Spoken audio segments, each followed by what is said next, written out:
What's up, everybody? It's your DisBearity here, and I'm here to give you info on what may be the last major official information that we're going to be getting on Total War Pharaoh Dynasties. Now, this is actually pretty interesting because this, honestly, I've been saying this for the past 2-3 days now, or really probably for a while since this update is being dropped. Is that this is now what you will call a official, full-fledged historical Total War. Now, a lot of people would deny that it's not full official because it still has some type of fancy elements to it, but that's fine. In the case of what they're giving it to us, it's an official Total War historical title. So before we get on into it, definitely consider liking and subscribing for more official news on Total War and also for some live streams here at my channel. Now let's go ahead and get on into it. So looking here, Total War Pharaoh campaign update. So we're excited to present the fourth and final installment of Total War Pharaoh development update series. This week we'll be focusing on the new features and enhancements awaiting you in the campaign. The heart of the gameplay experience. From here you'll orchestrate magnificent war campaigns, construct your economy from scratch, and scheme against your eternal enemies in the court. Before diving into details, just a reminder that in the previous blog we unveiled the new and revamped battle features, including the Dynasties update. So let's dive straight into the specifics of the campaign. To accommodate the new cultures in the upcoming update, we've added new content offering immersive experience for players conquering the ancient world with these factions. The systems below work differently for each culture, reflecting the specifics of their lifestyles, religion, customs, and traditions. And here's how. Okay, so deities here. In ancient Egypt, gods were thought to preside over many aspects of life, and their presence was central to the everyday lives of citizens, soldiers, and rulers. Embracing this rich tradition, we ensure that the gods play a pivotal role in both the Aegean and Mesopotamian factions, enhancing the depth and authenticity of players' experience. In the Aegean, we have 5 iconic Greek gods: Zeus, Poseidon, Apollo, Ares, and Aphrodite. As you can get an idea what the gods look like, by the way, just looking there. Pretty cool, pretty cool. So the Aegean deities, we introduced the Hecatome, a feature that lets players advance their chosen deity by offering food and enhancing their divine blessings, performing a Hecatome.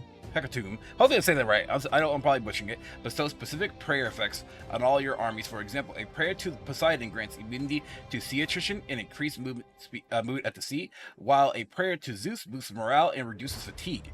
The Hecatome has a cooldown period and can be upgraded by royal decree. So Hecatome, the goals in Mesopotamia are Ashur, or the gods of Mesopotamia are Ashur, Ishtar, Inushiashinok, Marduk, and Nerda. Yeah, we're not gonna be saying that other one though. We're just gonna call it Inshu. That's what we're gonna call it. Inshu. So you gotta get an idea what these gods look like here. Pretty cool. Okay. So Mesopotamian deities, the new feature we are introducing with them is called Dwellings, a religious tier 1 building which is unlocked once you worship Mesopotamian god. It can be built in both minor and major settlements and provides god-specific effects and grants favor, allowing you to maximize the favor tier to a god with fewer territories. So that's really cool. I like that idea. I like the changes that they're making. So now we're on to legitimacy. So with legitimacy, the Aegean has its own distinct royal tradition characterized by a new legitimacy factor known as heroes. These are high-ranked generals that grant legitimacy. The king, referred to as Wanax, is adorned with regalia in form of shields. The royal court features 2 commanders, or hequates, one of which providing Anatolian units and other Greek units. We have also introduced 2 new royal powers: remote colonization, which allows the Wanax to take control of abandoned settlements from afar, and war games, a feature that enables the rapid leveling of units with a simple click of a button. For Mesopotamia, we are introducing a new legitimacy factor called religion. We're reaching higher favor thresholds with certain gods grant legitimacy points. The king title, the king of the universe, is adorned with regalia that includes a mace, an axe, a chariot, and a large ring. The court is uniquely composed of multiple kings. For example, King of Babylon is a position in the court. Each king must control their designated city and has access to their units through special recruitment. Additionally, we're introducing 2 new royal powers: Agitate, which allows the king to provoke a rebellion in adjacent territories, and Bribe, which enables the prevention of enemy attacks through financial incentives. Now we have Ancient Legacies. As you might be aware, the Ancient Legacy mechanic offers a variety of iconic historical leaders for you to emulate and playstyles. To explore with this update, we're introducing 4 new Ancient legacy systems for you to choose from, two Aegean and two Mesopotamian. The first Aegean ancient legacy mechanic is named after Atreus, who is who is believed to be the slightly mythological father of Agamemnon and Menelaus. Essentially, it rewards the player for playing aggressively and allows them to crush weaker factions without going through the motions of conquering each and every settlement throughout the intricacy of diplomacy. The flow is as follows: declare war, then complete objectives against enemy factions, such as defeat faction leader, conquer capital, raid resources, sack raids target region, defeat specific hero. This allows you to accumulate dominance, which you can spread on diplomacy court actions, royal powers, and some limited time legitimacy. Okay, so that sounds like a really fun factor there. That's actually sounds really cool. It brings in a lot of flavor, in my opinion. I like that. The second Aegean Angel Legacy mechanic is named after Perseus, the mythical founder of Mycenae, who created an empire through the network of alliances. In a nutshell, with this legacy, the player can use global recruitment to hire faction units from allied rosters. The more regions allies controls, the more they can utilize for global recruitment. This mechanic allows the player to create the most diverse roster by forming alliances, instead of conquering, representing a ruler who focuses on diplomacy and a position, way, and benefits from it without betraying their allies. Okay, that's cool. So it's like, and that's the thing. I hope they change. Like, my thing with like modern Total War 2 is like when you become an ally of somebody, you know, and they'll say they go to war or you go to war. It's like, you don't.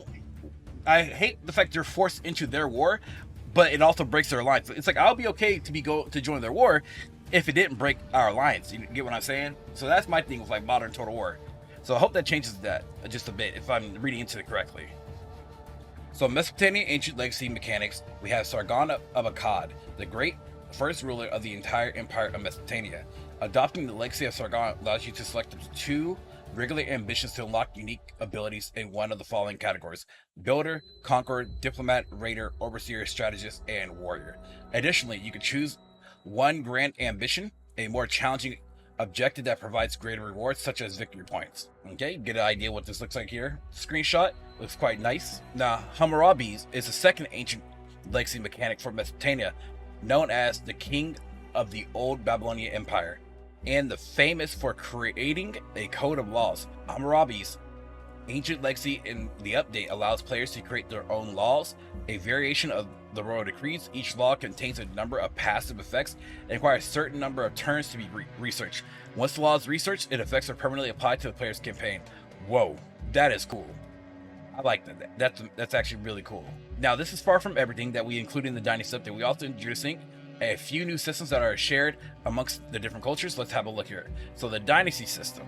Now, this is the big one, y'all. To better depict the historical realities of factions, their leaders, in the larger dynasties they belong to, we're introducing a new feature in the game called Dynasty. This system introduces a family tree, providing a more in-depth role-playing system, which allows you to reign over the tides of morality and succession, navigate strategic marriages, heroic deaths on the battlefield, assassinations, and looming threat of old age to leave behind a legacy that will last the ages. Let's explore what they are and how they work. So this is the kin to Total War Rome 1 and also Medieval 2, y'all. So keep that in mind. This is what I'm happy about, because all characters, they just don't live forever, and that's cool. So mortality. Characters are now mortal and can be killed in battle, and all resolved during assassination plots and due to old age. Aging will be visible with older models of the main characters displaying wrinkles and gray hair and other signs of getting older. Oh my god, yeah, that's actually amazing. For those who prefer to continue playing with mortal faction leaders, this also can be turned on and off via customization. I'm gonna have mine on, honestly. That sounds cool. So you get to play around different leaders and different effects. So another system we implemented to enhance the realism and immersion of the Dynasty system is the turns per year modifier, accessible in the customization panel.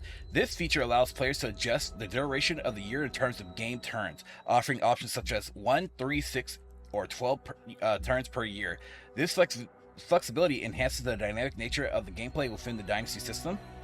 By modifying the turns per year, players can tailor the pace of historical progression and strategic planning to their preferences. For instance, opting for fewer turns per year can stimulate longer periods of historical time within the shorter game duration, while more turns per year can accelerate the pace of events, leaders, inheritance, and dynasty development. This feature not only provides strategic depth, but also enriches the overall gameplay experience by allowing players to engage with historical and dynastic element in a manner that suits their playstyle. And I feel like that 3 will probably be like a good balance, honestly. So now we're on to the ruling family here.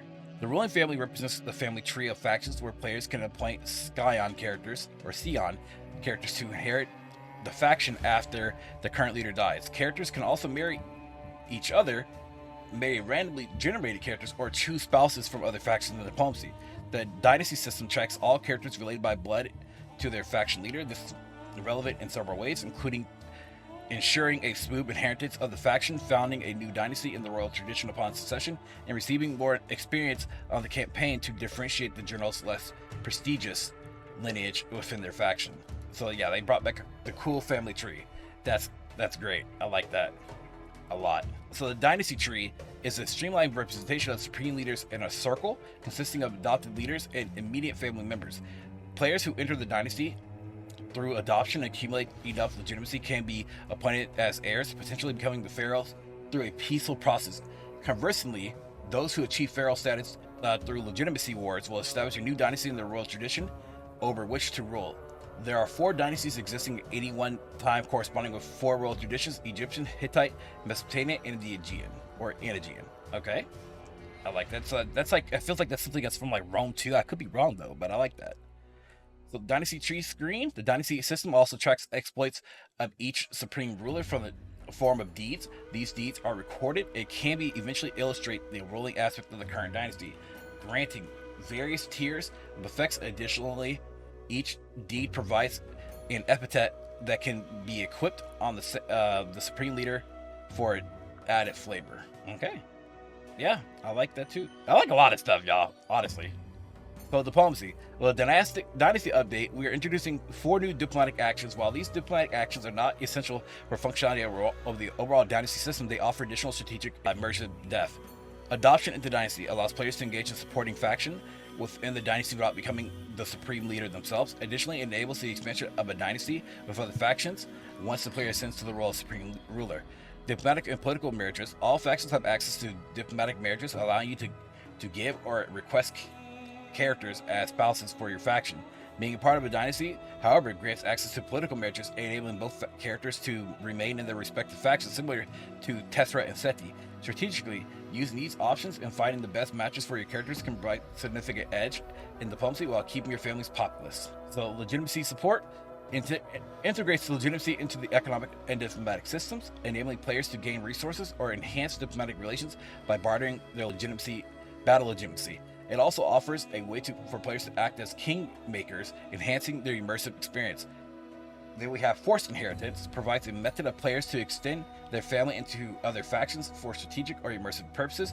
This action also justifies the presence of relatives in different factions, which is common among Egyptian and Hittite faction leaders. And last but not least, shared mechanics update. With this update, we're adding more content and making several enhancements and modifications to the most existing shared mechanics. These include ambitions, character titles, auxiliaries, Hatshepsut, the Merchant, Thutmose the Conqueror, victory objectives, and others. To support these additions, we are also introducing a new bespoke landmark buildings. Additionally, we have overhauled the behavior of the Sea Peoples. Sea People invasions are now controlled by the campaign AI, which means that they will make more strategic decisions and behave like real factions instead of scripted armies. They will even conquer territories and expand.